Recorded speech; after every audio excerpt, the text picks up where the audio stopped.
So if you are starting your boards from zero, so is it possible right ನಾವು? ಇನ್ನ time ಇದೆ ನಾನು pass ಆಗಲಿಕ್ಕೆ, ಪ್ರಿಪ್ರೇಟ್ರಿನಲ್ಲಿ ನಾನು ಪಾಸ್ ಆಗಬಹುದಾ?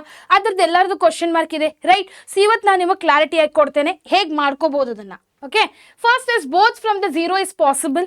S, is possible. ಓಕೆ, ಈಗಿನಿಂದ ಶುರು ಮಾಡಿದ್ರೆ ಕೊಡೋದು means it will wait. Okay, it will wait for you people. Okay, ಏನು ವೇಟ್ ಮಾಡುತ್ತೆ? ನೀವು ಓದೋ ತನಕ ವೇಟ್ ಮಾಡುತ್ತೆ, ಆಮೇಲೆ ಪ್ರಿಪ್ರೇಟರಿ ಎಕ್ಸಾಮ್ಸ್ ಬರುತ್ತೆ, ಆಮೇಲೆ ಮೇನ್ ಬೋರ್ಡ್ ಎಕ್ಸಾಮ್ಸ್ ಬರುತ್ತೆ. ಹೌದಲ್ಲ?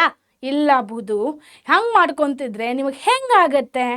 ನೀವು ಇನ್ನಾದ್ರೂ ಸೀರಿಯಸ್ನೆಸ್ ಬರ್ತಿಲ್ಲಪ್ಪ ಮ್ಯಾಮ್, ಈಗಾದರೂ ನಾನು ಓದಿದ್ರೆ ಆಗುತ್ತಾ? ನನಗೆ ಕಮೆಂಟ್ಸಲ್ಲಿ ಬಂದೇ ಬರ್ತಿದೆ, ಮ್ಯಾಮ್ ನಾನು ಈಗ ಓದ್ತೇನೆ ಮ್ಯಾಮ್, ನಾನು ಡೈಲಿ 3 ತಾಸು ಓದ್ತೇನೆ ಮ್ಯಾಮ್, ಈಗ ಡೈಲಿ 3 ತಾಸು ಓದ್ತೇನೆ, ನಾನು ಡೈಲಿ ಕುಂತು ಸ್ಟಡಿ ಮಾಡ್ತೇನೆ, ಕ್ವಶನ್ ಪೇಪರ್ಸ್ ಸಾಲ್ವ್ ಮಾಡ್ತೇನೆ, ಮಾಡೆಲ್ ಕ್ವಶನ್ ಪೇಪರ್ಸ್ ಸಾಲ್ವ್ ಮಾಡ್ತೇನೆ, ನನಗಾಗತ್ತಾ ಪಾಸು? ಅದನ್ನೇ ಕ್ಲಾರಿಟಿ ಮಾಡ್ತೀನಿ ಇವತ್ತಾ, ಆಯ್ತಾ? So right plan, daily consistency maintain ಮಾಡಬೇಕು, 70 to 95% ರಿಚೇಬಲ್ ಇರಬೇಕು ಅದು. Okay, right plan plus daily consistency maintain ಮಾಡಬೇಕು, ಕ್ಲಿಯರಾ? ಆಮೇಲೆ 70 to 90% you can reach it. ಈಗ ನೀವು ಫುಲ್ ಚಾಪ್ಟರ್ಸನ್ನು ಓದ್ಕೊಂಡು ಕುಂತ್ರೆ ಆಗಲ್ಲ, ಕ್ಲಿಯರಾ?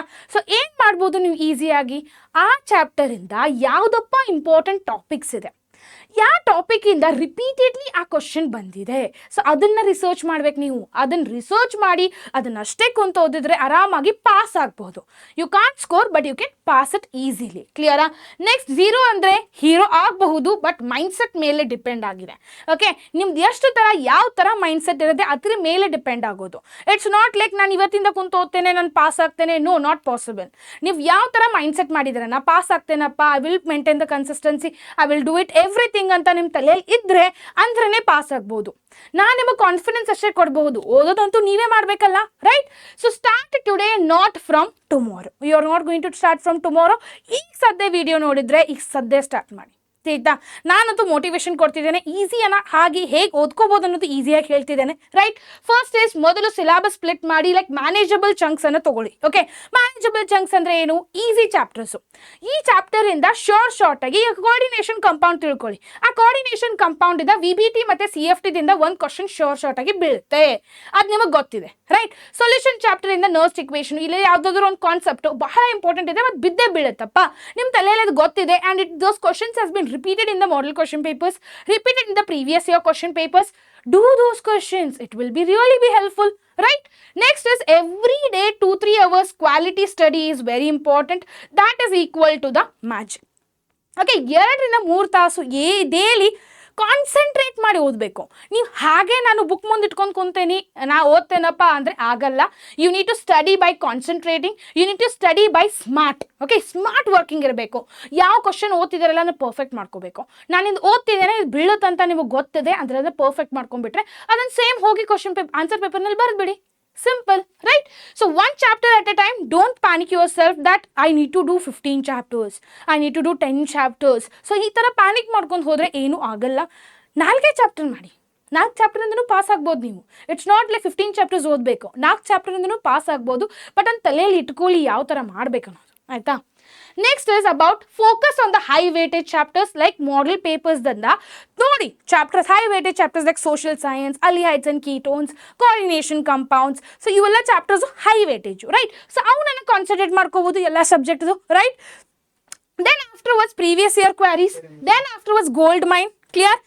ದೆನ್ ರಿಪೀಟೆಡ್ ಕಾನ್ಸೆಪ್ಟ್ಸ್ ಓದಿ. ಟಫ್ ಯಾವುದಾದ್ರೂ ಇದ್ರೆ ಗುರುತಿಸಿ ಅದನ್ನು. ಯಾವ ಕಾನ್ಸೆಪ್ಟ್ ನಿಮಗೆ ಟಫ್ ಅನಿಸ್ತಿದೆ ಅಲ್ಲ ಅದನ್ನು ಫೈಂಡ್ ಮಾಡ್ಕೊಂಡು ಬೇರೆ ಸಪ್ರೇಟ್ ಬುಕ್ನಲ್ಲಿ ಬರ್ಕೊಳ್ಳಿ, ಕ್ಲಿಯರಾ? Then afterwards smart study, that is also equal to the long study. When you do the smart study, that time you can do the long study. No means you can't do it. Clear?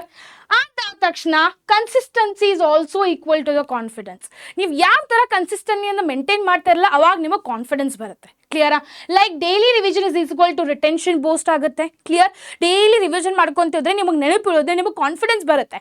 Okay, ನನಗಿದು ಓದಿದ್ದೆ, ನಾನು ಇದು ನೆನಪಿದೆ ನನಗೆ ಅನ್ನೋದು ನಿಮಗೆ confidence build ಆಗುತ್ತೆ. ಅದು ನಿಮ್ಗೆ ಆಗಿರಬೇಕು ರಿಯಲ್ ಲೈಫ್ನಲ್ಲಿ. ಆಗಿದ್ರೆ ವೆಲ್ ಆ್ಯಂಡ್ ಗುಡ್, ಇನ್ನೂ ಆಗಿಲ್ಲ ಅಂದರೆ ನೀವು ಭಾಳ ಸೀರಿಯಸ್ ಆಗಬೇಕು, ಆಯಿತಾ? Next is weekly mini test ಮಾಡಬೇಕು ಪ್ರೋಗ್ರೆಸ್ ಚೆಕ್ಗೆ.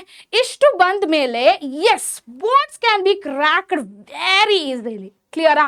ಇನ್ನೊಂದ್ಸಲ ಹೇಳ್ತೇನೆ ನಿಮಗೆ ಶಾರ್ಟ್ ಆಗಿ ಯಾವ ಕ್ವಶನ್ಸು ಯಾವ ವೇಟೇಜ್ ಜಾಸ್ತಿ ಇದೆ ಅಲ್ಲ, ಬರೇ 4 ಚಾಪ್ಟರ್ ಮಾಡಿ, ಅದಕ್ಕಿಂತ ಜಾಸ್ತಿ ಮಾಡೋದು ಬೇಡ ಪಾಸ್ ಆಗಲಿಕ್ಕೆ. ಬಟ್ 4 ಚಾಪ್ಟರ್ಸನ್ನು ಚೆನ್ನಾಗಿ ಪರ್ಫೆಕ್ಟ್ ಮಾಡ್ಕೊಳ್ಳಿ, ಅದನ್ನು ತಲೆಯಲ್ಲಿ ಇಟ್ಕೊಳ್ಳಿ. ನಾನು 10 ಚಾಪ್ಟರ್ ಓದ್ತೇನಪ್ಪ, ನಾ 10 ಚಾಪ್ಟರ್ ಬರೆದು ಬರ್ತೇನೆ ಅಂದರೆ ಆಗಲ್ಲ. ಈ ಟೈಮಿಂದ ಬರೀ ನಿಮಗೆ 3 ವಾರ ಇರೋದು, 3 ವಾರದಲ್ಲಿ ನಾ ಎಲ್ಲ ಚಾಪ್ಟರ್ ಓದ್ತೇನೆ ಅಂದರೆ ಆಗಲ್ಲ.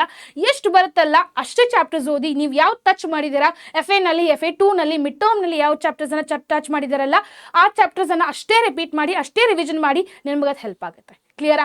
ಸೊ ನಾನು ನಿಮಗೆ ಈಸಿಯಾಗಿ ಹೇಳ್ಕೊಟ್ಟಿದ್ದೇನೆ ಯಾವ ಥರ ಮಾಡಬೇಕನ್ನೋದು. ಅದನ್ನು ಟ್ರೈ ಮಾಡಿ. If it is helpful, subscribe to the channel and hit the like button.